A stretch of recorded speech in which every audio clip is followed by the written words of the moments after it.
Καλησπέρα παιδιά σε όλους, καλό βράδυ σε όσους έχουν συνδεθεί αυτή τη στιγμή.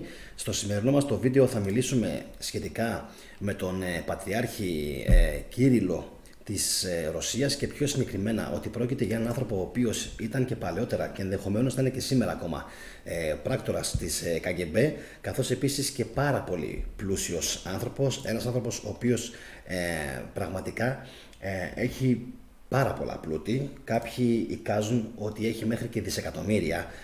Έχουν κάνει κάποιοι δημοσιογράφοι διάφορες έρευνες και έχουν αποκαλύψει πως πρόκειται για έναν άνθρωπο ο οποίος όντως έχει τεράστια εξουσία, τεράστια δύναμη και πάρα πολύ χρήμα. Αυτό φυσικά είναι κάτι το οποίο θα το δούμε στη συνέχεια όσο θα προχωράει το βίντεο και θα αναλύουμε περισσότερα πράγματα γι' αυτόν. Θα δούμε τι ακριβώς ήταν αυτό το οποίο έκανε και πώς απέκτησε αυτά τα χρήματα στην δεύτερη φάση.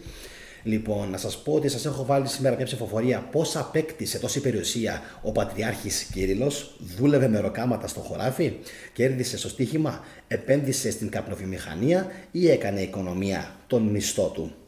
Αυτές είναι λοιπόν παιδιά οι 4 ερωτήσεις. Λοιπόν, το έχω ρίξει σήμερα και λίγο στο χαβαλέ. Φαντάζομαι ότι οι περισσότεροι θα έχετε καταλάβει πως έβγαλε τόσα πολλά χρήματα.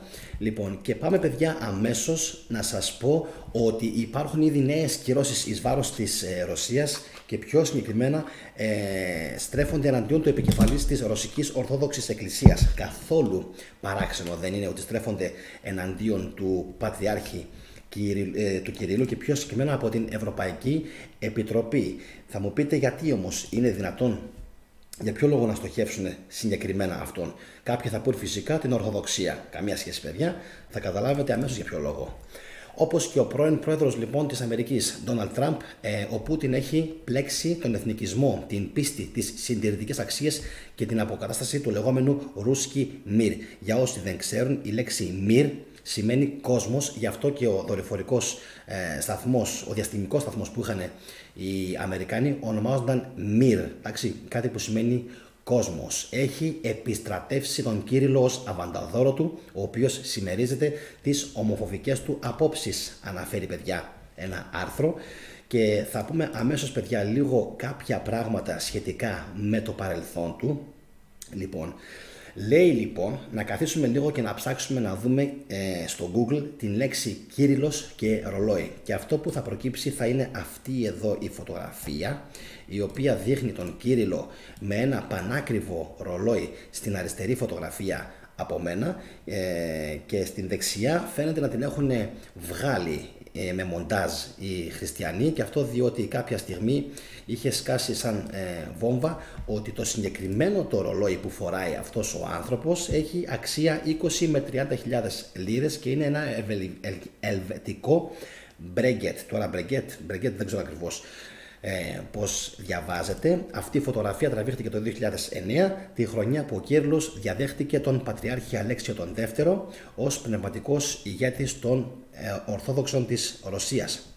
Στο κεφάλι του φοράει παιδιά αυτό που βλέπετε, ένα λευκό κουκούλιο, το λεγόμενο κράνος της σωτηρίας με πλευρικά πτερίγια, το ρας του είναι σκέτο μαύρο και ο καρπός του είναι γυμνός. Και να φανταστείτε ότι κάποιοι προσπάθησαν λίγο καιρό αργότερα αυτήν την φωτογραφία, όπως σας είπα, να την σβήσουν. Επιστράτευσε δηλαδή η Εκκλησία κάποια άτομα για να κάνουν μοντάζ, αλλά τι βλέπουμε?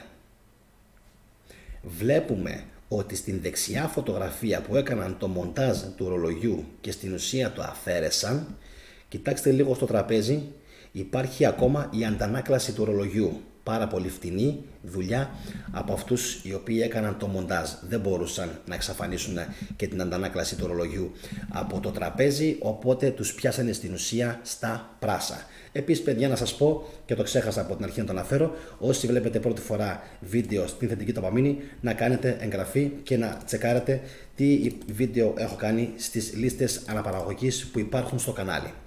Λοιπόν, ο ταπεινωμένος λοιπόν παιδιά Πατριάρχης έπαθε κρίση, μας λέει το άρθρο. Διεξήχθη ενδελεχής έρευνα για να διαπιστωθεί γιατί υπήρξε αυτή η παραβίαση του εσωτερικού κώδικα δεοντολογίας κατά της ψηφιακής χειραγώγησης, είχε δηλώσει ο εκπρόσωπός του, και πρόσθεσε ότι οι ένοχοι θα τιμωρηθούν αυστηρά, όπως και τηρήθηκε. Λοιπόν, δεν τα βάζεις λέει με τον Κύριλλο. Το πραγματικό του παιδιά όνομα είναι Βλαντίμιρ Μιχαήλοβιτς Γκουντιάγεφ. Λοιπόν, Βλαντίμιρ Μιχαήλοβιτς Γκουντιάγεφ είναι 75 ετών και δούλευε για την ΚΑΓΕΜΠΕ, εντάξει, όχι στην Ορθόδοξη Εκκλησία. Λοιπόν, ας το δούμε λοιπόν. Ως νεαρός ιερέας και επίσκοπος, ο Κύριλλος πέρασε χρόνια διεισδύοντας στο Παγκόσμιο Συμβούλιο Εκκλησιών, το ονομαζόμενο ΨΕ, και σε άλλους διεθνείς οργανισμούς για λογαριασμούς της Σοβιετικής Ένωσης. Θα δείξουμε με ποιον τρόπο αποδεικνύεται ότι δούλευε στην ΚΑΓΕΜΠΕ. Υπάρχουν δηλαδή έγγραφα.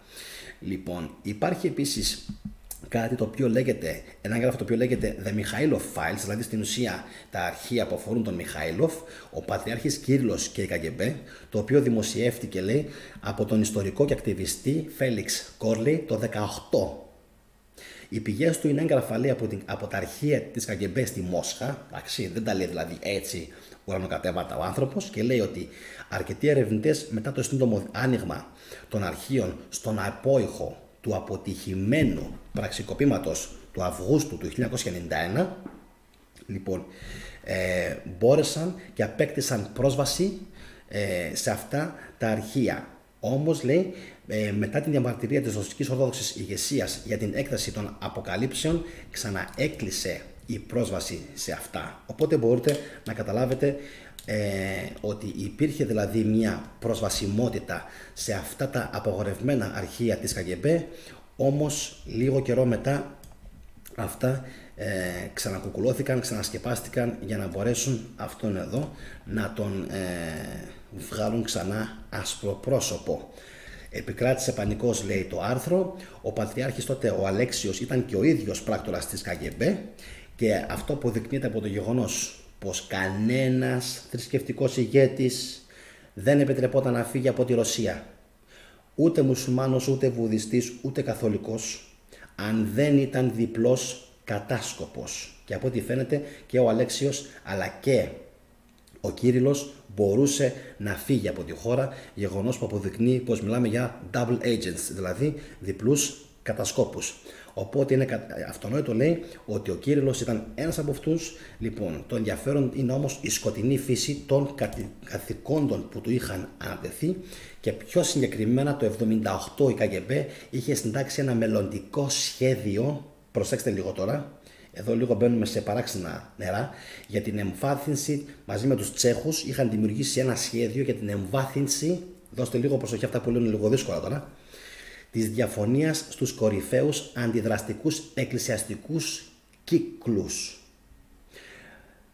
Με λίγα λόγια, ήθελαν να παρενοχλήσουν τους προτεστάντες, τις διάφορες αιρέσεις, διάφορες άλλες καθολικές ομάδες προφανώς, εντάξει, για να μπορέσουν στην ουσία να πάνε κόντρα στο Βατικανό. Επίσης, να σας πω, παιδιά, ότι είχαν δημιουργήσει ένα πάρα πολύ παράξενο σχέδιο για να έχουν μία νέα επιρροή στις χώρες της Λατινικής Αμερικής, στις οποίες προσπάθησαν οι Ορθόδοξοι μέσω ενός παραπετάσματος να πατήσουν πόδι.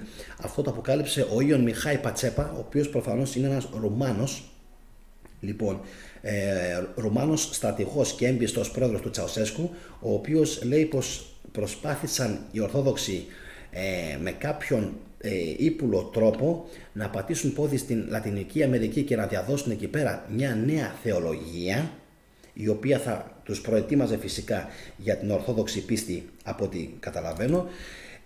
Πλην όμως νομίζω πως απέτυχαν. Κάποιος δηλαδή εικάζεται ότι τους σταμάτησε. Τώρα ποιος ήταν αυτός ο οποίος τους σταμάτησε παραμένει απορίας άξιων. Δεν ξέρουμε.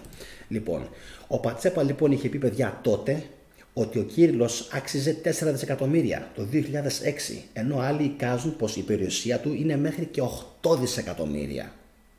4 δισεκατομμύρια το 6 και λίγα χρόνια μετά λέγανε πως η περιουσία του υπολογίζεται στα 8 δισεκατομμύρια, και φυσικά δεν μένει σε κανένα κελί στο Άγιο Όρος, μένει σε μια πάρα πολύ μεγάλη και πλούσια επαύλη με ένα σωρό περιουσιακά στοιχεία και ακίνητα στην Ρωσία. Λοιπόν, εν μέρει, λέει, χάρη στην κατάχρηση που του είχε δώσει, έγινε λοιπόν πλούσιος εν μέρει χάρη στην κατάχρηση του παράξενου προνομίου της Εκκλησίας, δηλαδή να εισάγει ένα προϊόν χωρίς να πληρώνει φορολογία και το εισήγαγε στην Ρωσία.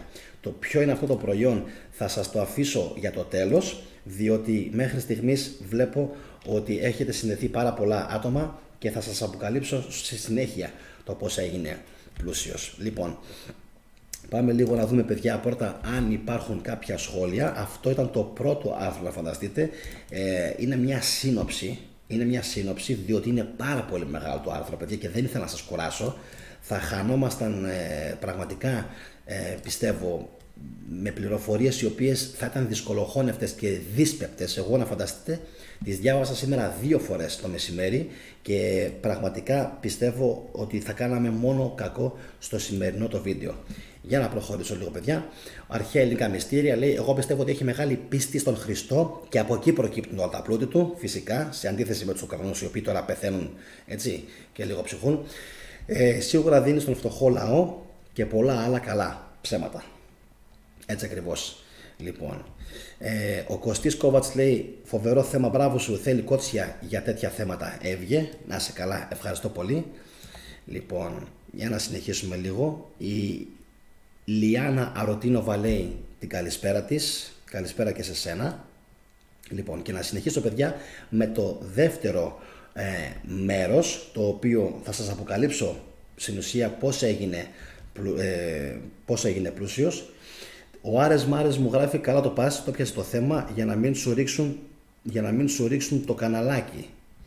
Το καναλάκι μάλλον για αυτό το λόγο θα μου το ρίξουν, επειδή αποκαλύπτω αυτά που αποκαλύπτω. Λοιπόν, αλλά εν πάση περιπτώσει.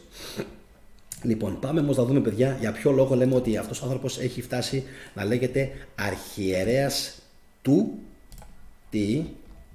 του καπνού. Αυτό είναι, παιδιά, το προϊόν το οποίο τον βοήθησε να γίνει πλούσιος. Εν τω μεταξύ, μέχρι στιγμής να σας πω ότι υπάρχουν 38 ψήφοι πώς απέκτησε τόση περιουσία ο Πατριάρχης Κύριλλος. Δούλευε με ορκάματα στο χωράφι, κέρδισε στο στοίχημα. Το 37% λέει δούλευε με ορκάματα στο χωράφι. Το 13% λέει κέρδισε στο στοίχημα.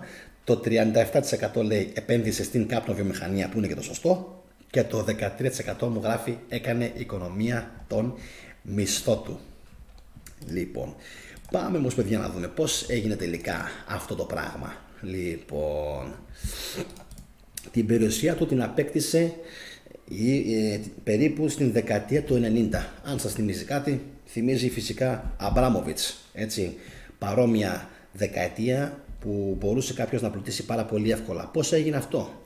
Επένδυσε στην καπνοβιομηχανία με την ευλογία των ρωσικών αρχών, εκμεταλλευόμενος τις φοροαπαλλαγές από τις οποίες ωφελείται η Εκκλησία στη Ρωσία. Αν σας θυμίζει κάτι, σας θυμίζει φυσικά τα ίδια πράγματα που συμβαίνουν εδώ στην Ελλάδα. Όποιος κάνει στην ουσία έλεγχο του νου και της συνείδησης έχει ταυτόχρονα και φοροαπαλλαγή. Τώρα, καθώς ανήκει στο στενό κύκλο, λοιπόν, των ανθρώπων που περιβάλλουν τον Πούτιν, η μεγάλη περιουσία του Κύριλλου απειλείται από τις κυρώσεις που ανακοίνωσε η Ευρωπαϊκή Ένωση. Σας έλεγα και πριν, δεν έβαλαν τυχαία κυρώσεις στον Κύριλλο συγκεκριμένα.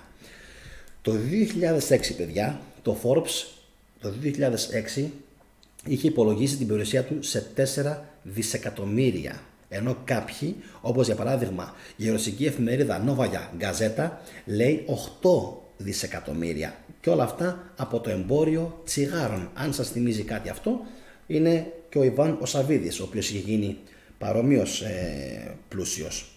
Λοιπόν, απέκτησε μεταξύ άλλων, ακούστε λίγο για να καταλάβετε λίγο ότι κάποιοι Ορθόδοξοι Χριστιανοί ακόμα κοιμάστε όρθιοι και πραγματικά δεν έχετε καταλάβει πώς δουλεύει αυτός ο κόσμος. Μάλλον όσα βίντεο και να κάνω δεν πρόκειται να το καταλάβουν κάποιοι ποτέ, γιατί έχετε συνηθίσει να είστε δούλοι και σκλάβοι του συστήματος. Καλά να πάθετε. Δεν μπορώ να πω κάτι παραπάνω σε αυτό. Λοιπόν, έχει αποκτήσει μεταξύ άλλων, και αυτά είναι τα λίγα που ξέρουμε, πολυτελή κατοικία στη Μόσχα και έχει και ένα σαλέ στις Ελβετικές Άλπεις στο Καντόνι. Καντόνι είναι επαρχία της Ζηρίχης. Εντάξει. Για να καταλάβετε ότι εγώ και εσείς δεν έχουμε σαλέ στις Ελβετικές Άλπεις, έχει αυτός. Και φυσικά να πούμε ότι όπως είναι αυτός είναι και ο Ζελένσκι και όλοι οι υπόλοιποι. Έτσι. Βέβαια ο Ζελένσκι σε άλλη φάση, 1,5 δισεκατομμύριο περιουσία από άλλες δραστηριότητες, 4 με 8 δισεκατομμύρια ο Πατριάρχης, ο οποίος εδώ στην εικόνα φαίνεται να ευλογεί το πίμνιό του. Λοιπόν, για να συνεχίσω. Πριν από 10 χρόνια τον φωτογράφησαν σε επίσημη συνάντηση να φορά ρολόι αξίας $30 στον καρπό του. Αυτό ακριβώς είναι αυτό που σας είχα πει προηγουμένως και προσπάθησαν μέσω Photoshop να το σβήσουν, αλλά έβλεπες την αντανάκλασή του στο τραπέζι. Το ξαναβάζω ακόμα μια φορά. Μπας και καταφέρω κι εγώ να κάνω πλήση εγκεφάλου σε κάποιους εκεί πέρα έξω. Δεν θα κάνουν μόνο οι άλλοι πλήση εγκεφάλου λέγοντας και δείχνοντας τα ίδια και τα ίδια. Λοιπόν, να κατέβω εδώ κάτω εγώ. Ωραία. Εδώ βλέπετε την αντανάκλαση, παιδιά, και στις δύο τις φωτογραφίες υπάρχει η αντανάκλαση, οπότε τι να μας πούνε τώρα. Εντάξει, είναι πασιφανές το πράγμα και κάνει μπαμ. Οπότε μπορείτε να καταλάβετε όλοι σας ότι όσα ρετούς και να κάνουν, στην ουσία δεν μπορούν να απαλείψουν την πραγματικότητα. Και σκεφτείτε πως το Πατριαρχείο κάποια στιγμή αργότερα ζήτησε, λέει το άρθρο, ζήτησε και συγγνώμη για το γεγονός ότι πείραξε τις φωτογραφίες. Επίσης, παιδιά, να σας πω ότι έχω κάνει ένα βίντεο ήδη με τον Πατριάρχη που έλεγε ότι πρέπει να εξαφανιστούν οι ομοφυλόφιλοι από το πρόσωπο της γης. Να σας πω ότι τα βάζει με τους ΛΟΑΤΚΙ και ότι πρέπει στην ουσία η Ρωσία να καθαρίσει ολόκληρο το πλανήτη από αυτήν τη βρωμιά που έχει επικρατήσει.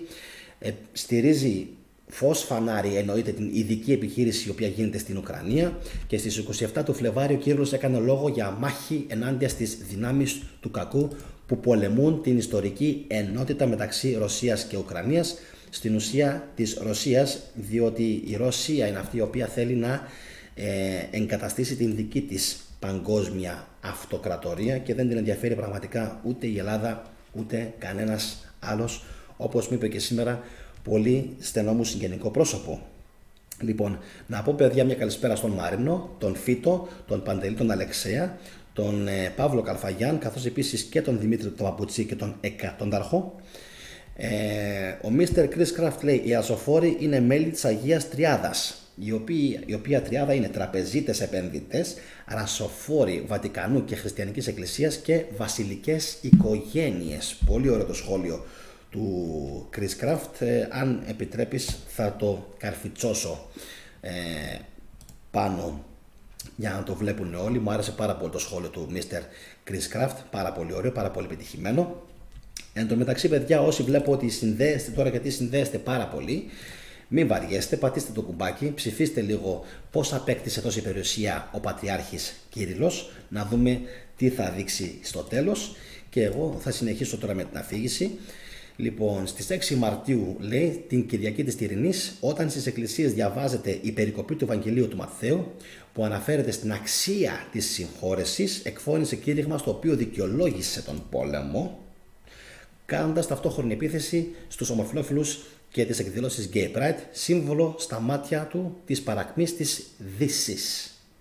Αυτό που συμβαίνει σήμερα δεν είναι μόνο θέμα πολιτικής, αλλά αφορά την σωτηρία του ανθρώπου. Φέρετε, παιδιά, να δήλωσε. Λοιπόν, ποιος είναι αυτός ο Κύριλλος? 19 χρονών, λέει, εισήλθε στη Θεολογική Ακαδημία στο Λένινγκραντ. Αργότερα έγινε πριτανής. Έγινε μοναχός 4 χρόνια αργότερα και κατόπιν επίσκοπος του Βίμπορκ, κατόπιν του Σμόλενσκ και του Κάλινιγκραντ και το 91 Μητροπολίτης. Λίγο λέει νωρίτερα το 91, ο τότε Πατριάρχης Αλέξιος ο Β' τον επέλεξε ως πρόεδρο του Τμήματος Εξωτερικών Σχέσεων του Πατριαρχείου Μόσχας και εκπρόσωπο της Ρωσικής Εκκλησίας στην Οικουμενική Σύνοδο των Εκκλησιών με έδρα την Γενέβη. Παράξενο, Γενέβη. Τον σημαντικότερο παγκόσμιο οργανισμό χριστιανικών εκκλησιών. Είναι να απορεί κανείς ότι τα πάντα είναι στη Γενέβη, έτσι. Μου τη δίνει, δηλαδή. Είναι πραγματικά να απορεί κανείς. Γιατί έχουν επιλέξει αυτές εκεί πέρα τις χώρες στην κεντρική Ευρώπη, η Ελβετία, η Ιταλία, για να στήσουν όλες αυτές τις εταιρείες τους? Εντάξει, έχει φυσικά Λουξεμβούργο, έχει Αυστρία, έχει ένα σωρό. Αλλά μου κάνει εντύπωση, ιδιαίτερα Ελβετία και Ιταλία φυσικά και Γερμανία, εκεί έχουν δημιουργήσει κάποια απάτητα άντρα, δηλαδή κάποιες δικές τους απάτητες γιάφκες που πραγματικά δεν μπορείς με τίποτα να μπεις, έτσι. Δηλαδή μου κάνει τρομερή εντύπωση και όλα μου θυμίζουν υπερβολικό έλεγχο, ότι όλα ελέγχονται εκεί πέρα. Λοιπόν, υπήρξε ο Κύριλλος, πράκτορας της ΚΑΓΚΕΜΠΕ, τελειώνει το δεύτερο αυτό άρθρο. Στο προηγούμενο η απάντηση ήταν ναι. Έρχονται και πάλι λοιπόν στη δημοσιότητα αναφορές στον ρωσικό τύπο ότι τη δεκαετία του 90 για την στρατολόγησή του από την ΚΑΓΚΕΜΠΕ, όταν ήταν ακόμα επίσκοπος, είχε το όνομα Μιχαήλοφ. Έτσι. Οπότε εσείς, γιατί γράψανε ένα-δύο άτομα σήμερα στην ανάρτηση τους από κάτω, στη δική μου ανάρτηση από κάτω, είναι μια Βερονίκη, μου γράφει αυτό είναι ό,τι πιο βλακώδες έχω διαβάσει. Λοιπόν, καλά θα κάνεις λοιπόν αγαπητή μου κυρία να δεις το σημερινό το βίντεο, αν είσαι ακόμα στην θετική ντοπαμίνη και αν δεν έχεις αποχωρήσει ήδη και δεν έχεις κάνει απεγγραφή, αυτά να τα βλέπετε, να ξυπνάτε και να καταλάβετε ότι αυτοί οι άνθρωποι είναι ΑΕ, είναι γκάνγκστερ, είναι μαφιόζοι, είναι άνθρωποι οι οποίοι κυνηγάνε το χρήμα, δεν λέω ότι είναι γκάνγκστερ και ότι σκοτώνουν ανθρώπους, καμία σχέση, έτσι. Είναι όμως μέρος του συστήματος, είναι άνθρωποι οι οποίοι κοιτάνε την φιλοδοξία τους, κοιτάνε την τσέπη τους, κοιτάνε τον εαυτό τους. Λοιπόν, και τους νοιάζει φυσικά η δύναμη και η εξουσία. Έτσι. Επειδή είναι καθολική, μου λέει ο Φοιτίδης, πρόσεξε λίγο, ναι, είναι παράξενο αυτό, είναι επειδή είναι καθολική και έχουν συμπυκνωθεί, έχουν συγκεντρωθεί εκεί στην Γενέβη και γενικότερα γύρω από εκεί πέρα, εκεί ακριβώς που είναι και, ξέρεις, μου κάνει εντύπωση Φίτο, γιατί εκεί είναι και όλες οι τράπεζες. Αυτό λίγο έτσι, δηλαδή, δεν σου κάνει ας πούμε τώρα σε ένα εντύπωση και εσάς ρε παιδιά ότι στην Ελβετία που είναι, το ξέρουμε όλοι, λοιπόν η χώρα των τραπεζιτών, ότι εκεί πέρα είναι και αυτό το παγκόσμιο, όπως λέγεται, συμβούλιο των εκκλησιών και το καθεξής. Δηλαδή κάποια πράγματα είναι πραγματικά εντυπωσιακά και θέλουν να μας δείξουν ότι το χρήμα ταξιδεύει και πηγαίνει στο χρήμα, μεταφέρεται προς το χρήμα και σκεφτείτε λιγάκι. Ο Κουκιμτζίδης λέει δεν γίνονται αυτά. Λοιπόν, ήταν και στο ΚΑΓΚΕΜΠΕ, δεν γίνονται αυτά και όμως γίνονται. Σκεφτείτε έτσι λιγάκι για ποιο λόγο κάνουν αυτές τις αφεμάξεις. Εντάξει, σκεφτείτε λιγάκι για ποιο λόγο κάνουν αυτές τις αφεμάξεις ανατακτά χρονικά διαστήματα, όπως κάνουν και τώρα. Πάλι το ίδιο πράγμα κάνουν τώρα με τη Ρωσία, με την Ουκρανία, με συγχωρείτε. Ακριβώς το ίδιο πράγμα. Είναι δηλαδή το συζήταγα και σήμερα με τον αδερφό μου το απόγευμα, βασικά λίγο πριν βγω στο live, και μας κάνει εντύπωση και εμένα και τον αδερφό μου αυτό το πράγμα, ότι δηλαδή κάνουν μπαμ, γίνονται πόλεμοι και ξέρετε όταν γίνεται ένας πόλεμος δεν αλλάζει ξαφνικά κάτι με τον πλούτο της γης. Ο πλούτος της γης δεν αλλάζει, παραμένει ο ίδιος, έτσι. Τι γίνεται όμως, για ένα συγκεκριμένο χρονικό διάστημα κάποιοι άνθρωποι γίνονται πολύ πλουσιότεροι από κάποιους άλλους που γίνονται πολύ φτωχότεροι. Εντάξει, λοιπόν, διενέξεις, γι' αυτό σας λέω και πραγματικά ακόμα δεν ξυπνάτε. Ρε εσείς, όταν κάνετε διαμάχες και οι Τούρκοι ακόμα, διενέξεις, σειράξεις με τον οποιονδήποτε, αδειάζει η τσέπη σας. Νούμερο 1. Νούμερο 2. Δεν έχετε ειρήνη. Νούμερο 3. Δεν έχετε ησυχία και ηρεμία στο μυαλό σας. Όταν υπάρχουν λοιπόν πάντα ανησυχίες και άγχοι και φόβοι, θα θυμάστε ένα πράγμα. Κάποιοι εκείνη την περίοδο πλουτίζουν και εσείς χάνετε. Αυτό μόνο να θυμάστε θα σας εξοπλίσει με μυαλό, με νοημοσύνη και με αυτάρκεια για να μπορείτε να καταλάβετε το πόσο κακό πράγμα είναι το να γίνονται συνεχώς πόλεμοι και να υπάρχει συνεχώς αναβρασμός. Αυτός είναι και ο λόγος, παιδιά, να ξέρετε, αυτός είναι και ο λόγος που δεν θέλουν να υπάρχει με την Τουρκία ηρεμία. Ξέρετε, αυτό το πράγμα με την Τουρκία λίγο τους βοηθάει και τους από εδώ μεριά, από τον Ατλαντικό ωκεανό και τους από εκεί μεριά, να μπορούν να ελέγχουν παγκοσμίως την διακίνηση, τα κοιτάσματα, το φυσικό αέριο, το πετρέλαιο, γιατί αν ποτέ έβγαζαν οι Έλληνες με τους Ισραηλινούς, τους Αιγύπτιους, τους Τούρκους και λοιπόν, και είχαμε δηλαδή αυτήν την πεντάδα, Ελλάδα, το ξαναλέω μια φορά, Ελλάδα, Τουρκία, Κύπρος, Ισραήλ, Αίγυπτος, αυτές οι χώρες αν έκαναν μια δική τους συμφωνία, ίσως και μαζί και η Λιβύη, ίσως μαζί και η Λιβύη με αγωγούς, λοιπόν, και εξαφανίζαμε εμείς από εδώ αυτούς όλους τους λίσταρχους, Άγγλους, Γάλλους, Αμερικάνους, τάχαμους συμμάχους μας, και όλα γίνονται για να μας πουλάνε όπλα και όλα γίνονται για να μας εξαφανίζουν και όλα γίνονται για να κάνουν γενοκτονίες. Λοιπόν, αυτές λοιπόν οι χώρες, αυτό το τόξο, το μεσογειακό τόξο, αν ποτέ ξυπνούσε, που δεν θα ξυπνήσει γιατί είμαστε μπούφοι, λοιπόν, προφήτης να μην βγω, αλλά θα βγω, είμαστε μπούφοι, αν ποτέ αυτό το τόξο λοιπόν των κρατών ξυπνούσε, Λίβανος, Ιορδανία, όλοι αυτοί, Παλαιστίνη, και γίνονταν μία γροθιά και δεν είχαν αυτήν την θρησκευτική τρέλα και μυσαλλοδοξία, τότε μόνο θα άλλαζαν τα πράγματα. Έχουν σπείρει τις θρησκείες ακριβώς εκεί που έπρεπε. Ακριβώς εκεί που έπρεπε τις έχουν βάλει. Εδώ Ορθόδοξοι πορωμένοι, στην Τουρκία Σουνίτες πορωμένοι, στο Ισραήλ Εβραίοι Ορθόδοξοι πορωμένοι, καμπαλιστές τρελαμένοι τώρα και ξέρω εγώ τι άλλο, σιωνιστές στο φουλ. Λοιπόν, έχουν ένα σώρο και εκείνοι εκεί πέρα αιρέσεις και παρακλάδια. Λοιπόν, και η περιοχή είναι σε έναν συνεχή αναβρασμό. Δεν έχει ησυχία ποτέ. Και όταν δεν υπάρχει, παιδιά, ησυχία, ένα πράγμα είναι σίγουρο. Κάποια στιγμή κάποιοι θα πάρουν αυτόν τον πλούτο που υπάρχει εδώ πέρα και πιστέψτε με, δεν θα είστε εσείς και εγώ αυτοί που θα μπορέσουν να χαρούν αυτά τα πλούτη. Εκατόνταρχος. Οι περισσότερες θρησκείες είναι στημένες και με την πάροδο των αιώνων απλά εμπλουτίζονται για να είναι πιο μοδάτες σε εισαγωγικά. Έτσι ακριβώς. Λοιπόν, επόμενο. Για να δω αν υπάρχει κάποιο άλλο σχόλιο. Μαφία είναι και οργανωμένη, λέει ο Γερόλυμος. Το πόσοι τρώνε γύρω από αυτούς και πόσες οικογένειες ζουν δεν λέμε.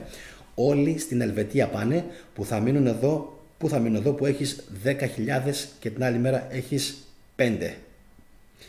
Γερόλυμε, καλός ή κακός, εγώ τα λέω, εγώ τα ακούω πιο πολλές φορές. Ο κόσμος συνεχίζει να βαράει στους δικούς του ρυθμούς. Πραγματικά δεν ξέρω για ποιο λόγο.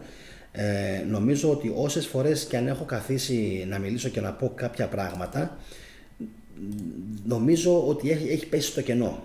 Έχει πέσει στο κενό. Και αυτό διότι κάποιοι δεν μπορούν να καταλάβουν ή δεν θέλουν να καταλάβουν ή απλά κάνουν πως δεν καταλαβαίνουν. Δηλαδή εμένα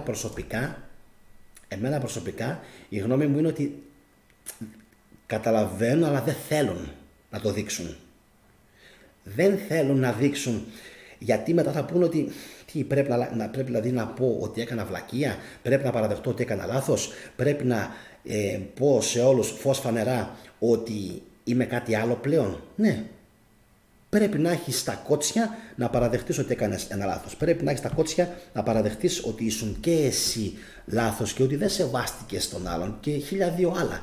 Έτσι.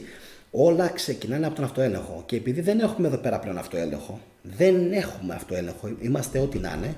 Εγώ όσο και να μιλάω και τώρα να τα λέω, εσείς μπορεί να λέτε καλά τα λέει ο θετικός. Το θέμα όμως ποιο είναι? Η επιρροή. Σε τι βαθμό επηρεάζεστε από αυτά που λέω? Αν είναι καλά. Αν λέω βλακίες, που να μην επηρεάζεστε 1000 χρόνια. Αλλά αν αυτά που λέω είναι καλά, καταφέρνει να περάσει με ορθό τρόπο προς τα εσάς αυτό το οποίο λέω? Λοιπόν, ο Ηλίας ο Ποτουρίδης λέει, γι' αυτό ο Θεός θα κάνει πυρηνικό πόλεμο. Γιατί ο άνθρωπος έγινε ζώο, πρώτο ζώο ο Κύριλλος, δεύτερος ο Πάπας και η δική μας ζώα. Εύχομαι, Ηλία, να μην κάνει πόλεμο ούτε ο Θεός ούτε κανένας άλλος, γιατί Θεό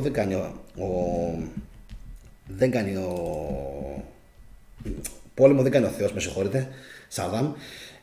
Αλλά οι άνθρωποι φυσικά με την ηλιθιότητα και με τη βλακεία τους, αυτό που σου λέει και ο Κανακάρης είναι ο Θεός θα κάνει πυρηνικό πόλεμο. Εμείς κάνουμε τον πυρηνικό το πόλεμο με την ηλιθιότητα και με τη βλακεία που μας δέρνει. Γνώμη για Ισλάμ σε επόμενο βίντεο. Άρες μάρες. Επόμενο βίντεο. Έχει Ισλάμ και Ισλάμ. Έχει Ισλάμ και Ισλάμ και έχει χώρες και χώρες. Γίνεται ένας πανικός εκεί πέρα.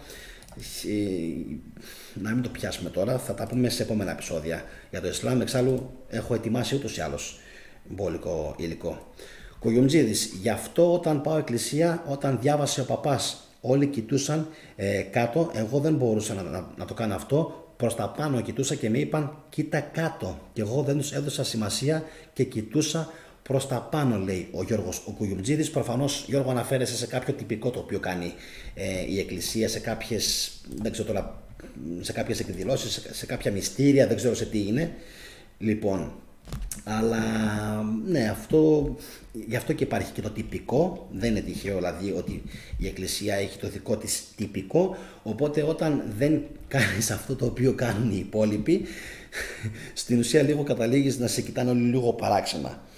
Λοιπόν, Άλεξ Ζεύς, 1% Ρώσοι κατέχουν 60% τον πλούτο της Ρωσίας. Τώρα, παιδιά, πέστε μου λίγο κάτι. Είναι ή δεν είναι καπιταλιστές οι Ρώσοι? Με αυτό το σχόλιο που έκανε ο Άλεξ Ζεύς. 1% Ρώσοι κατέχουν το 60% της Ρωσίας. Τι συμβαίνει εκεί λοιπόν? Εντάξει, όπως ακριβώς λοιπόν είναι ο Κύριλλος, ο οποίος είναι στην ουσία ένα ανδρίκελο, αλλά προσέξτε λίγο. Προσέξτε. Δεν μπορείς να μιλάς για ανδρίκελο το οποίο έχει αξία 4 με 8 δισεκατομμύρια δολάρια. Μην τρελαθούμε δηλαδή. Δεν είναι ανδρίκελο. Είναι ανδρίκελο τίνος. Για να είναι ανδρίκελο σημαίνει ότι κάποιος από πίσω τον κουμαντάρει. Θα μου πεις τον κουμαντάρει ο Πούτιν. Το δέχομαι. Οκ, δεκτό. Τον Πούτιν ποιος τον κουμαντάρει? Κανένας. Μάλλον κανένας. Μάλλον ο Πούτιν κουμαντάρει τον Πούτιν. Λοιπόν, κάποιος έκανε το σχόλιο ότι ο Κύριλλος είναι ο Elon Musk της Ρωσίας, έτσι. Λοιπόν, όλοι αυτοί παίρνουν από κάπου το χρήσμα. Τυχαία δηλαδή δεν γίνεται κανένας. Δεν ανεβαίνει κανένας εκεί πάνω. Κανένας. Τώρα πώς ανεβαίνουν, αυτό είναι πραγματικά, παιδιά, ένα βίντεο το οποίο θα έπρεπε να γίνει σε κάποια άλλη φορά. Τώρα μήπως ο Πούτιν μιλάει με τον Θεό? Μου λέει ο Ποτουρίδης Όλιας. Κανένας δεν μιλάει με τον Θεό. Φίλε μου Ηλία, δεν ξέρω αν είσαι και πόντιος. Εγώ, επειδή ξέρεις, εμείς οι πόντιοι, μετά από αυτό το τραύμα που πάθαμε, το τράνταγμα το μεγάλο στη Μικρά Ασία και στον Πόντο, θα έπρεπε κανονικά να είμαστε τα πιο άπιστα σκυλιά που υπάρχουν στον κόσμο, ξέρεις, και να βασιζόμαστε στα μας και όχι σε αυτά εδώ. Εντάξει, Ποτουρίδης, αν είσαι Ποτουρίδης, λογικά πρέπει να είσαι πόντιος. Λοιπόν, εμένα αυτό που μου δίδαξε, ξέρεις, η σφαγή των Ελλήνων από τον Κεμάλ, γιατί εγώ τείνω να λέω ότι τη σφαγή την έκανε ο Κεμάλ, όχι οι Τούρκοι, γιατί αυτός ήταν ο προπαγανδιστής και ο ηθικός αυτουργός.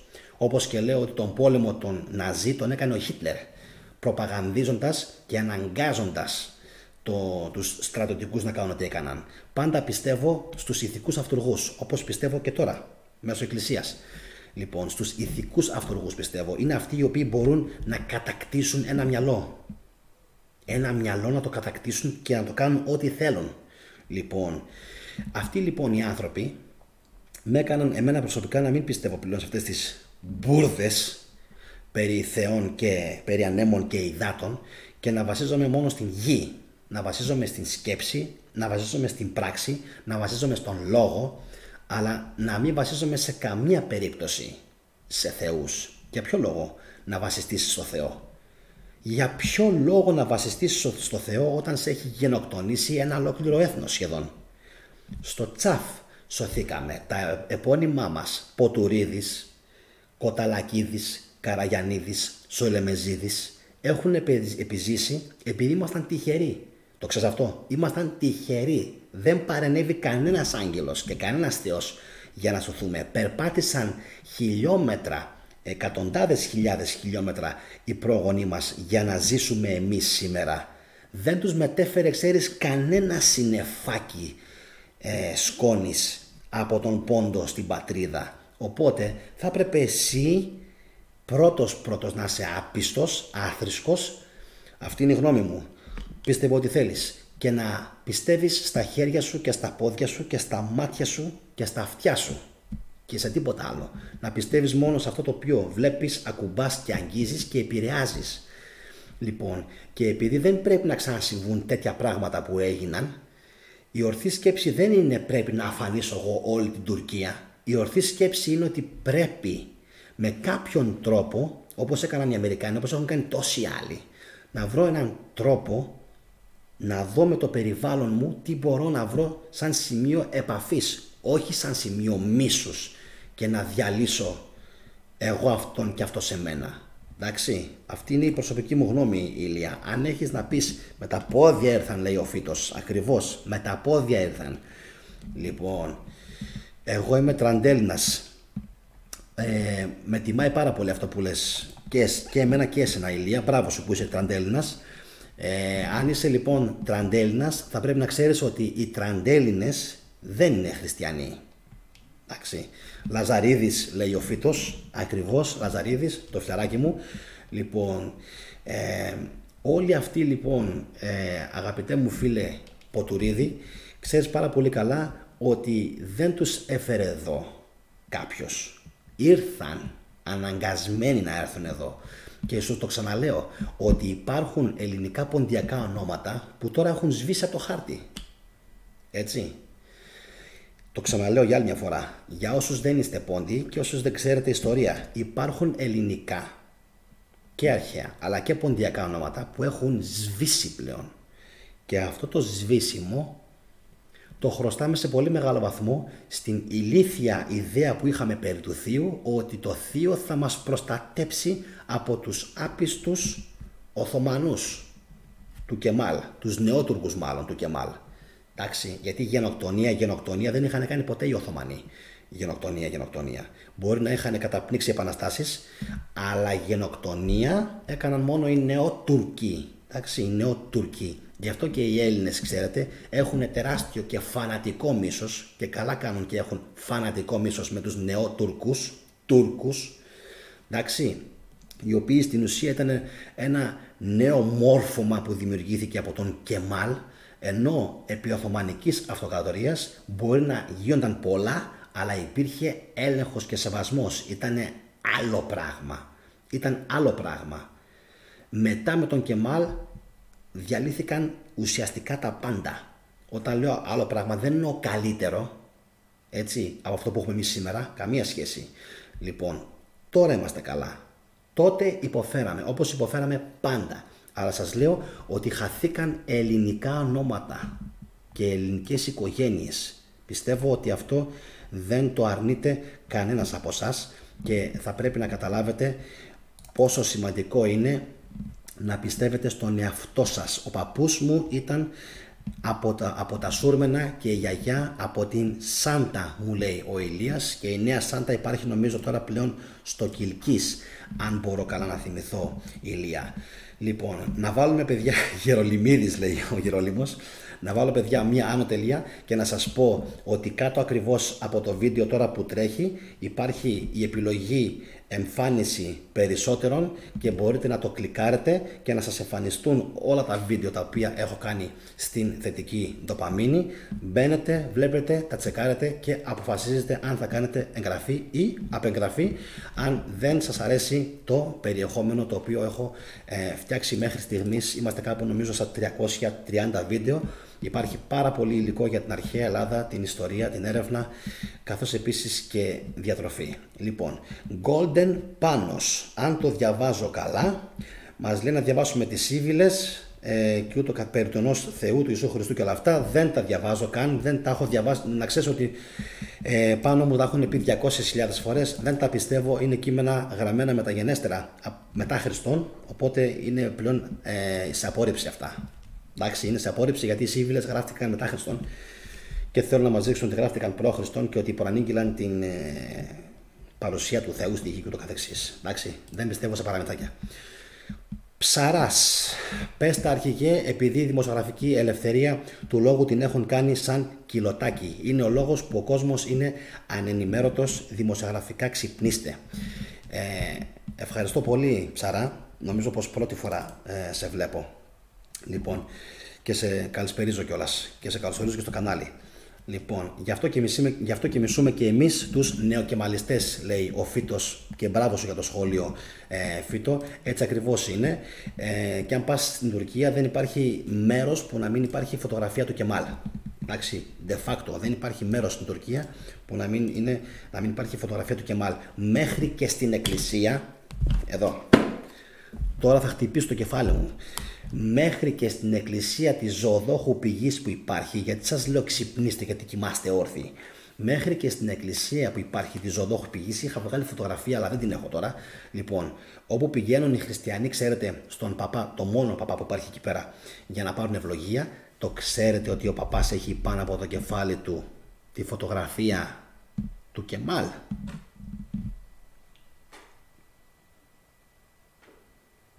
Εντάξει.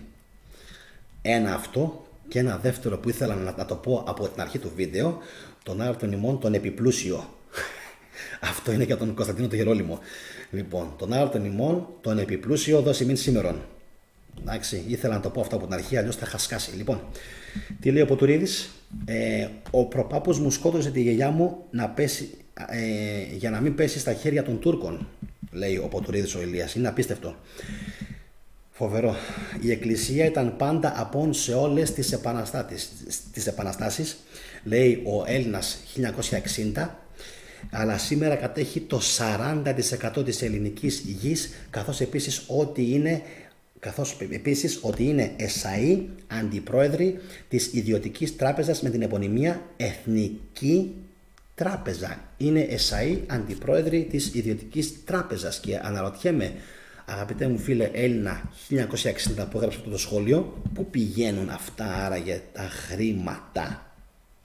Έτσι, πού πηγαίνουν αυτά τα χρήματα? Επόμενο. Για να συνεχίσω να κατέβω λίγο πιο κάτω. Ο Φίτος λέει στην σειρά Κόκκινο ποτάμι, νομίζω έτσι λέγεται η σειρά που είχε παίξει, λέει πολλά για μας τους Πόντιους και τους Νεότουρκους και ο Κεμάλ ήρθε επειδή τον στείλανε οι Γερμανοί.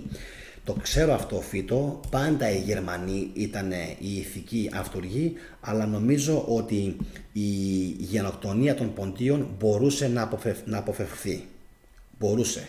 Βέβαια, κακό μας, γιατί όταν ήμασταν οπλισμένοι και όταν μπορούσαμε να τους πολεμήσουμε, δεν ξέρω τι έγινε ακριβώς. Τώρα μας έπιασαν στον ύπνο, στο φιλότιμο, δεν ξέρω ακριβώς τι παίχτηκε εκεί πέρα, γιατί νομίζω πως ή δεν ξέρω πόσο αντάρτικο παίχτηκε και πόσο πολύ πολέμησαν οι δικοί μας.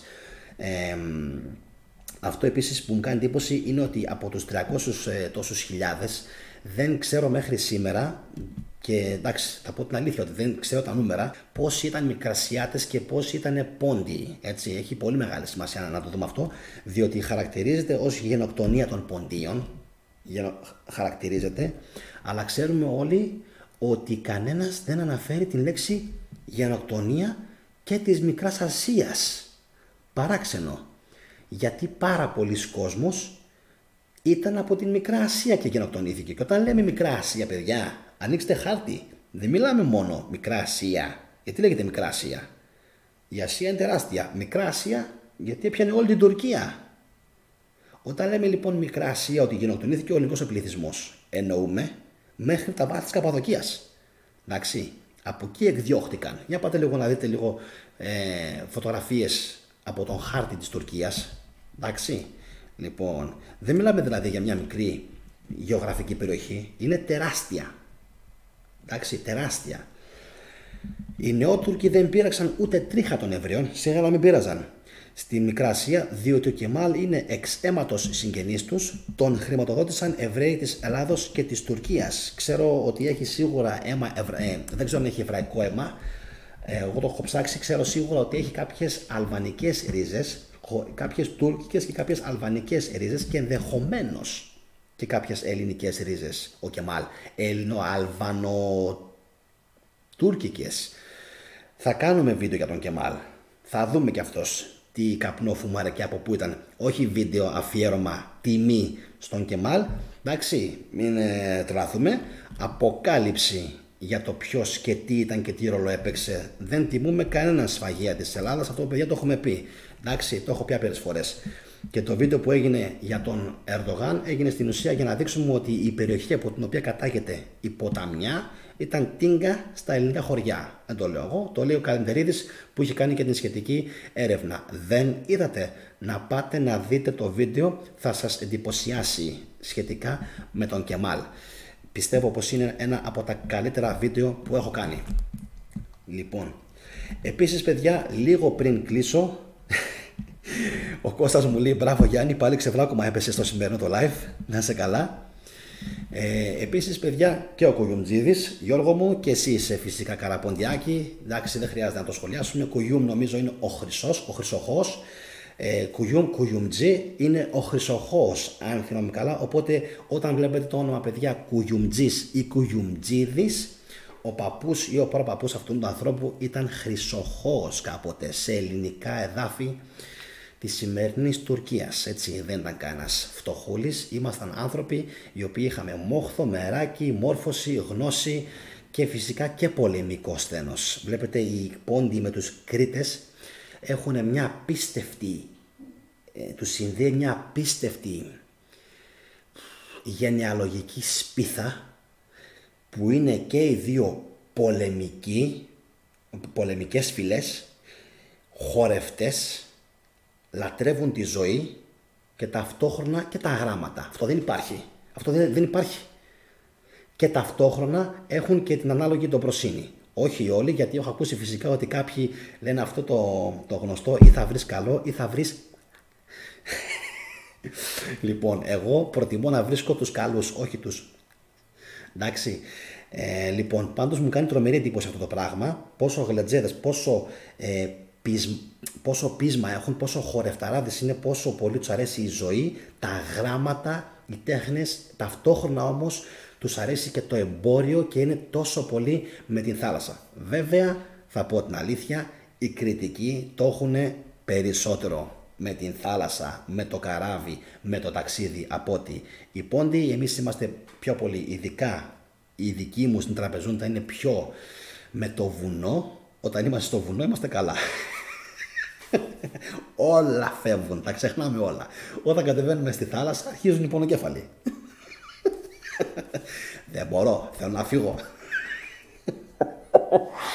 Τι δεν καταλαβαίνεις? Είμαστε ήδη εδώ 2 ώρες. Μα είμαστε στη θάλασσα. Ξέρεις, όχι, έχω σκάσει 2 ώρες. Θέλω να φύγω.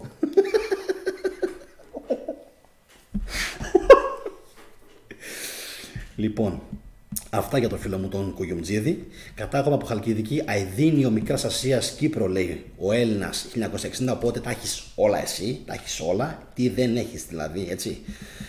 Λοιπόν, έχω την απάντηση της εκκλησιαστικής ιεραρχίας που αρνήθηκε σε μια τεράστια οικονομική προσφορά που της έγινε το 12 και απλά δεν ήθελε να βοηθήσει τον ελληνικό λαό για να βγει από το τέλμα. Αυτή την απάντηση, αγαπητέ μου φίλε Έλληνα, με το νούμερο 1960, μπορείς να μου τη στείλεις στο email που γράφει ακριβώς κάτω από το βίντεο? Θα ήθελα πάρα πολύ δηλαδή να μου στείλεις αυτό το απόσπασμα. Ο Λίγκιτ μου λέει ότι έδωσα σήμερα πόνο. Να είσαι καλά, Γιώργο μου. Ευχαριστώ πολύ. Λοιπόν, είμαστε μέχρι στιγμής, παιδιά, στους 105 ψήφους για τον Πατριάρχη Κύριλλο και όπως έχετε καταλάβει, το πρώτο κομμάτι για τον Κύριλλο τελείωσε. Το 36% λέει ότι δούλευε με ροκάματα στο χωράφι. Το 17% κέρδισε στο στοίχημα. Το 32% επένδυσε στην καπνοβιομηχανία, που είναι και το σωστό. Και το 15% έκανε οικονομία τον μισθό του. Ο Καημενούλης, παιδιά. Αυτός ο Καημενούλης, όπως και τόσοι άλλοι. Λοιπόν, αυτή είναι την απάντηση πάντως που μου έστειλε ο Έλληνας. Θα ήθελα πάρα πολύ. Ο Έλληνας 1960, θα ήθελα πάρα πολύ να την διαβάσω. Λοιπόν, επόμενο. Μου αρέσει πολύ το βουνό και εμένα, μου λέει ο Κουγιουμτζίδης, ενώ ο αρχαία ελληνικά μυστήρια λέει ότι εγώ κατάγομαι από την Σμύρνη της Μικράς Ασίας. Βλέπεις λοιπόν ότι οι περισσότεροι έχουν ή καταγωγή ή ρίζες από εκεί. Και παιδιά, είναι κρίμα. Πρέπει να κάνουμε ένα βίντεο κάποια στιγμή Πρέπει. Είναι κρίμα που όταν βλέπει κάποιος τον χάρτη πλέον της σύγχρονης Ελλάδας, κάθεται και τον βλέπει και νομίζει ότι οι Έλληνες ήταν πάντα εδώ. Μόνο εδώ. Εδώ ήταν το κέντρο. Το ένα κέντρο. Όπως έχω μιλήσει πολλές φορές με τον φίλο μου τον Γιώργο τον Αποστολόπουλο, η Ελλάδα είχε πολλά κέντρα. Δεν είχε μόνο την Ελλάδα και τους Δελφούς και τη Δοδόνη και τη Δήλο. Είχε και άλλα κέντρα, πολλά. Απικία, κρατικά εννοώ. Λάθος μας που νομίζουμε ότι δεν είμαστε και Ανατολίτες.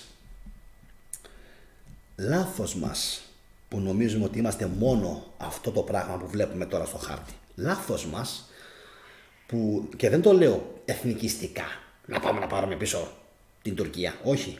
Το λέω ότι πνευματικά, πολιτισμικά, πολιτιστικά έχουμε χάσει αυτή την έγλη. Η Ανατολία έχει μία έγλη. Έχει έναν μυστικισμό, έχει ένα πράγμα, έχει, πώς να σας το μεταφέρω, έχει έναν αέρα εξωτικό, από αλλού. Είναι λες και με το που την πατάς, με το που πατάς πόδι στην Ανατολία, είναι λες και πετάς και μεταφέρεσαι στην μήτρα της γης. Και εμείς έχουμε φύγει από εκεί πέρα τώρα, ακόμα και πνευματικά. Και είναι ιδιαίτερα δυσάρεστο αυτό, ότι τώρα εκεί πέρα κατοικούν κάτι λαοί, Κούρδοι, Σύριοι και Τούρκοι, οι οποίοι δεν έχουν ιδέα που κατοικούν. Είναι πολύ δυνατός ενεργειακός τόπος η σημερινή Τουρκία, γεωγραφικά μιλώντας. Πάρα πολύ δυνατός. Πάρα πολύ. Και είναι πολύ τυχεροί που τον έχουν τώρα οι Νεοτουρκοί. Είναι πάρα πολύ τυχεροί που τον έχουν. Και γι' αυτό το λόγο τους ευνοεί, ότι τους ευνοεί. Οι Έλληνες δεν ήταν τυχαίο ότι δεν έφευγαν από εκεί όλους τους αιώνες που υπήρχαν. Ξυπνήστε. Αν δεν μπορείτε να γυρίσετε εκεί υλικά, πνευματικά πρέπει να γυρίσετε. Ο Έλληνας πρέπει να ξανααδράξει το ανατολίτικο το κομμάτι του. Δεν λέμε να γίνετε χανούμισες. Λοιπόν, λέμε να αγκαλιάσετε τον μυστικισμό, την φιλοσοφία, τον αποκρυφισμό, την ουσία της ψυχής, την ουσία του κόσμου, να ανοίξετε ξανά τα μάτια σας και να καταλάβετε ότι ο κόσμος δεν είναι μόνο αυτό το οποίο φαίνεται τριγύρω σας. Καμία σχέση. Οι Έλληνες δεν έφευγαν από την Ανατολία πάνω από 3-4 χρόνια. Ο Αλέξανδρος λύσαξε σαν μαύρο σκυλί και δεν δίστασε προκειμένου να εξαφανίσει τους Πέρσες, να κατατροπώσει και ελληνικές φυλές που το αντιστάθηκαν, προκειμένου να τους μαζέψει όλους με τη βία και να τους στείλει στην Ασία, να διαλύσουν τους Πέρσες. Δεν ήταν τυχαίος ότι το έκανε αυτό το πράγμα. Δεν το έκανε τυχαία. Το παράκανε με την Ινδία. Το παράκανε. Το έχουμε πει. Δεν έπρεπε να πάει στην Ινδία. Έπρεπε να σταματήσει στη Βαβυλώνα και έπρεπε να ξεκινήσει να βάζει τα πράγματα στη θέση τους και να ορίζει διαδόχους όπως έπρεπε. Δεν έγινε, σφαχτήκανε μετά τα βασίλεια, τελείωσαν όλα. Αλλά η παρουσία των Ελλήνων στην Ασία ήταν που τους έδινε δύναμη. Ξυπνήστε. Εσείς που λέτε ότι είμαστε μόνο Ευρωπαίοι σήμερα, σκατέοι είμαστε πλέον. Και ο Έλληνας έχει χάσει την ουσία του γιατί έχει αποκοπεί από την Ανατολία. Έχει αποκοπεί γιατί από εκεί έπαιρνε πνευματικό ψωμί ο Έλληνας. Από εκεί και από την Αίγυπτο. Κόπηκε η Αίγυπτος, κόπηκαν οι Δελφοί και κόπηκε και η Ανατολία. Και τώρα δεν έχει μείνει τίποτα όρθιο. Ούτε Αίγυπτος, ούτε Βαβυλώνα έμεινε για να πας να κάνεις μοιήσεις, ούτε Αίγυπτος, ούτε Δελφοί, ούτε Ανατολία. Και τώρα είμαστε επί ξύλου κρεμαμένοι. Και περιμένετε από αυτούς εδώ, από τους Ρος, να σας βοηθήσουν. Αυτοί θα μας σφάξουν μία ώρα νωρίτερα, όπως έσφαξαν και τα αδέρφια τους, τους Ουκρανούς, οι οποίοι φυσικά τους κουνούσαν την ουρά. Οι Ουκρανοί, και φυσικά οι Ρώσοι δεν δίστασαν μπαμ στο κεφάλι, ούτε δευτερόλεπτο να κάνουν αυτό που έπρεπε. Ας πρόσεχαν και οι Ουκρανοί. Λοιπόν, Για να δω, παιδιά, κάποια σχόλια που υπάρχουν. 13 παιδιά μου λέει ο Φίτος, 10 έζησαν, 9 αδέρφια και 1 αδερφή. Στο μακεδονικό αγώνα πήγαινε από εκεί που ήταν κυνηγημένοι από την Μπάφρα. Πήγανε από εκεί που ήταν κυνηγημένοι από την Μπάφρα στον μακεδονικό αγώνα, μου λέει ο Φίτο.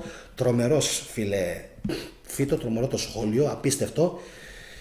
Όπως ξέρεις και εγώ κατάγομαι από την Πάφρα, είμαστε πάρα πολύ φιλότιμοι, πάρα πολύ ντόμπροι και με εμάς τους Μπαφραίους το μόνο κακό μου και μας είναι ότι δεν μπορούμε να συγκρατήσουμε τα νεύρα μας όταν μας προσβάλλουν κάποιοι και μας λένε διάφορα. Φίτος, ο προπάπος μου 116 ετών απεβίωσε και ήμασταν Γερμανία το 92. Καπτάν Λάζαρος, Λαζαρίδης Λάζαρος λεγότανε, πραγματικά πάρα πολύ τιμητικό αυτό που λες. Ο Κώστας μου λέει, γεια σου Γιάννη, θα σου στείλω ένα βιντεάκι στο Messenger για τον Κεμάλ Ατατούρκ. Δες το σε παρακαλώ, δεν τα ξέρει ο κόσμος αυτά. Θα το δω. Λοιπόν, παιδιά, και βλέπω πνευματικό κέντρο ήταν και η Ταυρίδα, μου λέει ο Έλληνας. Νομίζω η Ταυρίδα πρέπει να λέγεται Ταμπρίζ τώρα. Κάπου εκεί κάτω πρέπει να είναι αυτή η περιοχή. Λοιπόν, παιδιά, επειδή βλέπω μάλιστα ότι οι περισσότεροι έχουν αποχωρήσει από το σημερινό το live και έχουμε μείνει μόνο αυτοί που είμαστε πάντα η πιο πιστή παρέα. Λοιπόν, εύχομαι σε όλους να έχετε ένα καλό βράδυ, να τσεκάρετε όλα τα βίντεο της θετικής δοπαμίνης που είναι στην ουσία μια πάρα πολύ μεγάλη playlist που έχει όλα μου τα βίντεο, ονομάζεται όλα τα βίντεο της θετικής δοπαμίνης. Μπαίνετε μέσα, τσεκάρετε, έχει όλα τα βίντεο με σειρά το πιο δημοφιλές και συνεχίζει με αυτό το οποίο έχει τις λιγότερες προβολές. Πιστεύω θα βρείτε πάρα πολλά βίντεο που είναι ιδιαίτερα ενδιαφέροντα και από εκεί και πέρα, παιδιά, σας το ξαναυπενθυμίζω, αν και θα το ξαναπούμε πολλές φορές, ότι σας περιμένω να συνεννοηθούμε για το λιτόχωρο, την συνάντηση που την κανονίζει ο Κοσμάς, ο Ντάντεκ, στις 21 Μαΐου. Από εκεί και πέρα, παιδιά, εγγραφή στο κανάλι της θετικής δοπαμίνης, like και σχόλιο από κάτω αν το βίντεο σας άρεσε και σας περιμένω ξανά. Είμαι σίγουρος, αν όχι αύριο, μεθαύριο. Έχω κάτι στο μυαλό μου, για αύριο το βράδυ έχω κάτι στο μυαλό μου, αλλά επειδή δουλεύω και επειδή λίγο θα παίξει με τις ώρες να μην προλάβω, κατά 99% θα τα πούμε τη Δευτέρα. Αυτά, παιδιά, από μένα. Καλή ξεκούραση σε όλους. Ευχαριστώ πάρα πολύ όσους σχολίαζαν από κάτω με τα σχόλιά τους. Προσωπικά με τίμησε πάρα πολύ η παρουσία όσων ανέφεραν από το μισό του βίντεο και μετά για τον Πόντο και για την Πάφρα και έκατσαν και το άκουσαν. Το πρώτο κομμάτι ήταν αφιερωμένο στον Κύριλλο και αποδείξαμε το πόσο πλούσιος είναι και είμαι σίγουρος ότι οι αποκαλύψεις θα συνεχιστούν και σε επόμενα επεισόδια. Καλό βράδυ, παιδιά, σε όλους. Καλή ξεκούραση και στον Linkit, τον baby μας. Να είστε καλά. Καληνύχτα. Γεια σας.